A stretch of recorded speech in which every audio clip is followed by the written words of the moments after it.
হুমায়ুন কবিরকে শহীদ বানাতে চায় না তৃণমূল। নতুন দল গড়া সত্ত্বেও বিধায়ক পদ খারিজের আবেদন করা হবে না। নতুন দল গড়লেন হুমায়ুন, তবু বিধায়ক পদে ছোঁয়া নয়। হুমায়ুন ইস্যুতে নীরব তৃণমূল, সদস্যপদ খারিজে অনীহা। নতুন দল কিন্তু পুরনো আসন। হুমায়ুন কবিরকে নিয়ে অঙ্ক তৃণমূলের।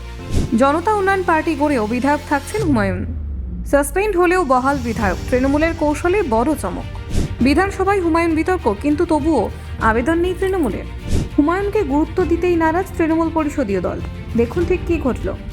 নতুন রাজনৈতিক দল গঠন করলেও ভরতপুরের নিলম্বিত তৃণমূল বিধায়ক হুমায়ুন কবির বিধায়ক পদ খারিজের জন্য কোনো আবেদন করবে না তৃণমূল পরিষদীয় দল। বিধানসভা তৃণমূল পরিষদীয় দল সূত্রে এমনটাই জানা গিয়েছে। শুধু তাই নয়, হুমায়ুনকে ঘিরে দল কোনো প্রকাশ্য বিবৃতি দিতে চাইছে না। গত 4 ডিসেম্বর দলীয় শৃঙ্খলা ভঙ্গের অভিযোগে হুমায়ুন কবিরকে 6 বছরের জন্য তৃণমূল কংগ্রেস থেকে সাসপেন্ড করা হয়। এই সিদ্ধান্তের পর তিনি দাবি করেন, বেলডাঙ্গায় বাবরি মসজিদ নির্মাণের ঘোষণা দেওয়ার কারণেই তাকে দল থেকে সরানো হয়েছে।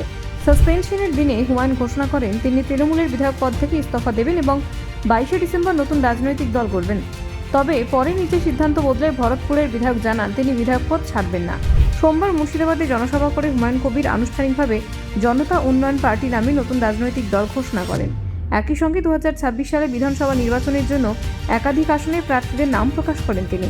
হুমায়ুন নতুন দল করার বিষয়টি নতুন করে রাজনৈতিক বিতর্ক তৈরি করে, কারণ সাসপেনশনের ক্ষেত্রে দলত্যাগ বিরোধী আইন কার্যকর না হলেও নতুন দলের সদস্য হওয়ায় সেই আইনের আওতায় পড়ার সম্ভাবনা তৈরি হয় বলে তৃণমূলের একাংশ দাবি করেছিল। এই পরিস্থিতিতে প্রশ্ন উঠতে শুরু করে, নতুন দল গঠনের পর কি হুমায়ুন কবিরের বিধায়ক পদ খারিজের আবেদন জানাবে তৃণমূল পরিষদীয় দল? তবে তৃণমূল পরিষদীয় দলের এক বর্ষীয়ান সদস্য স্পষ্ট জানিয়েছেন, দল এই বিষয়ে কোনো পদক্ষেপ করতে চায় না। তার কথায়, হুমায়ুনের বিধায়ক পদ খারিজের আবেদন করে অযথা তাকে গুরুত্ব দিতে নারাজ তৃণমূল। বিধানসভা নির্বাচনের মাত্র কয়েক মাস বাকি থাকায় দল মনে করছে এই ধরনের পদক্ষেপ করলে হুমায়ুনকে রাজনৈতিকভাবে শহীদের মর্যাদা দেওয়া হবে।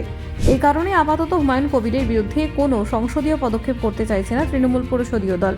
দলীয় কৌশল হিসেবে তাকে কার্যত উপেক্ষা করার পথই বেছে নেওয়া হয়েছে। এরই মধ্যে বুধবার ভরতপুর 1 ও ভরতপুর 2 ব্লকে তৃণমূলের মাদার সংগঠন সহ যুব, মহিলা ও শ্রমিক সংগঠনের সভাপতি ও সহসভাপতিদের নাম ঘোষণা করা হয়েছে। সেখানে নজরুল ইসলাম, মুস্তাফিজুর রহমানের মতো পুরনো নেতাদেরই দায়িত্ব দেওয়া হয়েছে। হুমায়ুন কবির এর আগেই অভিযোগ করেছিলেন, ব্লক সভাপতি পদে তার অপছন্দের লোকেদের বসানোর পরিকল্পনা করা হচ্ছে। সূত্রের খবর, ব্লক কমিটিতে স্থান দেওয়ার জন্য যে নামগুলি তিনি শীর্ষ নেতৃত্বের কাছে পাঠিয়েছিলেন তা খারিজ করে দেওয়া হয়। একাধিক দফায় আলোচনা হলেও নিজের পছন্দের লোকেদের ব্লক কমিটিতে জায়গা করে দিতে ব্যর্থ হন ভরতপুরের বিধায়ক। এই ঘটনায় হুমায়ুনের সঙ্গে দলের দূরত্ব আরও বাড়িয়ে দেয় বলে রাজনৈতিক মহলের ধারণা। এই প্রসঙ্গে বিধানসভার স্পিকার বিমান বন্দ্যোপাধ্যায় জানিয়েছেন, হুমায়ুন কবির তৃণমূল থেকে সাসপেন্ড হয়েছেন, এই তথ্য বিধানসভার কাছে রয়েছে। তবে তিনি নতুন রাজনৈতিক দল গঠন করেছেন এমন কোনো আনুষ্ঠানিক তথ্য বিধানসভাকে জানানো হয়নি। স্পিকার আরও বলেন, তৃণমূল পরিষদীয় দল যদি বিধায়ক পদ খারিজের আবেদন না করে তাহলে বিধানসভা সচিবালয়ের পক্ষে কোনো পদক্ষেপ করা সম্ভব নয়। Bureau report, news prime Times.